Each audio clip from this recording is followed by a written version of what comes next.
Assalamualaikum warahmatullahi wabarakatuh. Perkenalkan, nama saya Saifuddin dari program studi doktoral Pendidikan IPA Pasca Sarjana UNES. Nah, di sini saya akan menerangkan bagaimana produk pengembangan media pembelajaran fisika berbasis web menggunakan Google Sites pada materi mekanika fluida. Kenapa peneliti mengembangkan ini? Yang pertama adalah alasannya adalah bahwa Google Sites ini itu memberikan beberapa kelebihan. Artinya yang pertama adalah web hostingnya itu gratis. Jadi biasanya kalau berbasis web itu berbayar, dan di sini gratis. Kemudian bahasa pemrogramannya cenderung tidak ada karena sudah Google Sites sudah menyediakan template-template web yang bisa diakses oleh pengembang begitu. Kemudian dapat diintegrasikan dengan file-file lain. Artinya ya yang unik adalah di sini pengembangan media ini dengan metode ADDIE ini saya kembangkan karena memang dasarnya atau platform ini sudah ada. Jadi tinggal nanti bagaimana atau peneliti atau pendidik itu mengembangkan fitur-fitur. Nah, fitur-fitur itu nanti yang akan nanti diintegrasikan ke file-file lain, bisa di-embed ke dalam Google Form, Google Drive, kemudian Google Classroom, kemudian bisa Google Meet, kemudian bisa ke video dan ke aplikasi lainnya. Nah, itulah keunikan atau pengembangan dari media ini. Nah, kemudian terdapat juga fungsi analitis yang bersifat membantu karena ada webmaster tools yang disediakan oleh Google Sites ini sendiri. Nah, untuk lebih lengkapnya di sini sudah saya berikan bagaimana sih tampilan dari hasil pengembangan profil produk ini. Oke, izin share screen. Baik, ini adalah tampak dari websitenya, alamat website dari Google Sites yang peneliti kembangkan, sites.google.com student/unes.ac.id. Di sini landing page atau di home ini, landing page-nya ini adalah hasil pengembangannya. Yang pertama bersih capaian pembelajaran atau tujuan, kemudian materi pembelajaran, kemudian lembar kerja siswa, dan tes ataupun evaluasi pembelajaran. Apa sih yang terbaru dari pengembangan media berbasis Google Sites ini? Yang terbaru tentunya adalah fitur ini memang sudah ada, template-nya sudah disediakan oleh Google Sites. Tetapi untuk mengembangkan fitur ini, itulah yang menjadi keterbaruan dari pengembangan media ini. Contoh nih, yang pertama yang peneliti kembangkan adalah fitur capaian pembelajaran. Ini kalau kita klik, maka fitur ini akan mengarah ke bagian tujuan umum dari pembelajaran ini atau media ini. Di sini keunikan dari pengembangan media ini yang dikembangkan oleh peneliti ini, yang pertama adalah peneliti mengembed atau mengintegrasikan model atau media pembelajaran ini dengan beberapa platform. Yang pertama adalah dengan PH Group, Meet, dan Google Classroom. Dan di sini sudah ada alamat website untuk mengarah ke Google Classroom. Jadi sudah ada integrasi kelas. Oke, baik, kita coba klik. Nah, di sini mengarah ke Google Classroom. Nah, di sini siswa bisa masuk kelas-kelasnya.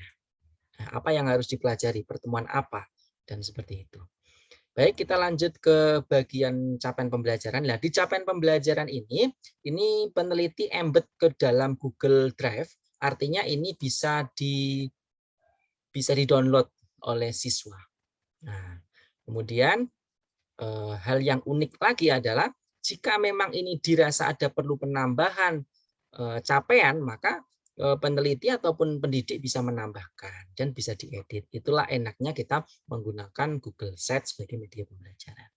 Yang kedua, kita akan masuk di pengembangan fitur, yaitu materi pembelajaran. Nah, apa sih yang unik dari atau yang terbaru dari pengembangan fitur ini? Yang terbaru dari pengembangan fitur ini ada 3. Yang pertama adalah disajikan materi yang deskriptif. Nah, ini deskriptif dari sifat, jenis aliran, komponen, ini deskriptif sampai rumus-rumus yang disediakan dalam materi. Nah, yang kedua, peneliti juga memberikan video supaya pembelajaran lebih bersifat dua arah. Artinya ada visualnya, ada audionya. Jadi dari deskriptif tadi yang hanya sekedar membaca, maka peneliti juga memberikan integrasi ke dalam video pembelajaran. Nah, ini kalau kita klik maka akan terdirect ke dalam video pembelajaran yang sudah diupload oleh peneliti. Nah, di sini ada 2 video. Oke, ada 2 video dan 2 video ini nanti bisa dipilih oleh siswa. Bisa 1 atau 2. Tetapi pada dasarnya 2 ini bisa dikerjakan semuanya. Dan uniknya adalah video ini peneliti kembangkan dengan bentuk bahasa Inggris. Artinya biar literasi bahasanya meningkat. Ini salah satu contohnya. Oke. Oke. Nah, ini nanti bisa dianalisis oleh peserta didik. Kemudian kita masuk ke berikutnya adalah di bagian, nah ini materi pembelajaran. Di materi pembelajaran ini ada, ini PET. Artinya adalah setelah mempelajari deskriptifnya, kemudian mempelajari videonya, kemudian di sini adalah aplikasi, bagaimana interaktif simulation. Jadi sudah terdirect kalau kita klik. Nah, terdirect ke alamat website dari PET Colorado itu. Nah, di sini mahasiswa ataupun siswa bisa melakukan simulasi praktikum berbasis digital. Oke, bagian ketiga yang peneliti kembangkan adalah kita masuk di lembar kerja siswa. Di lembar kerja siswa ini melatih siswa untuk melakukan kegiatan praktikum secara real, secara nyata. Oke, di sini sudah peneliti kembangkan dalam bentuk mengembed atau mengintegrasikan file modul pembelajaran LKS ini ke dalam Google Drive. Nah, di sini sudah ada panduannya. Nah, kemudian dari panduan itu nanti bisa di-download oleh siswa dan setelah itu siswa melakukan praktikum yang sesuai yang sudah ada di panduan LKS. Setelah itu keunikannya adalah supaya pembelajarannya kegiatan praktikumnya berlangsung dengan baik, maka harus dilakukan laporan praktikum ilmiah. Dan di sini sudah disediakan ruang untuk mengupload. Artinya adalah media pembelajaran ini sudah dilengkapi dengan kegiatan psikomotor dan kemudian diaplikasikan dalam bentuk laporan ilmiah. Oke. Dan yang terakhir dari evaluasi pembelajaran ini adalah diberikan evaluasi atau media ini memberikan evaluasi akhir. Evaluasi akhir ini, oke, kita klik. Ya, ini sudah mengarah kalau diklik mengarah ke 3 jenis evaluasi. Evaluasi pertama dan kedua adalah evaluasi terkait dengan penguasaan siswa terhadap materi pembelajaran yang sudah disampaikan oleh guru. Nah, di sini peneliti kembangkan. Yang pertama adalah model evaluasinya. Yang pertama adalah quizzes, yaitu berbasis online. Jadi bisa terdirect kalau kita klik ini mengarah ke quizzes dan di sini ada 20 pertanyaan pilihan ganda dan bersifat online langsung dikerjakan di web tersebut.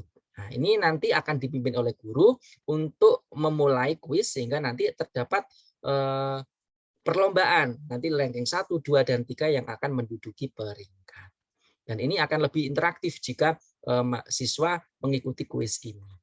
Nah, kemudian pengembangan yang kedua adalah evaluasi dalam bentuk paperless. Nah, evaluasi paperless ini adalah evaluasi lanjutan karena soal peneliti integrasikan ke dalam Google Drive.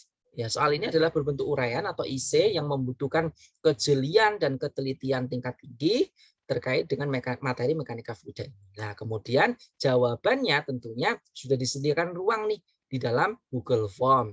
Jawaban ini nanti harus peserta didik tulis dalam buku fisika sehingga nanti copy paste tidak ada lagi. Sehingga diharapkan nanti peserta didik bisa berlatih secara ilmiah untuk tidak melakukan kecurangan-kecurangan.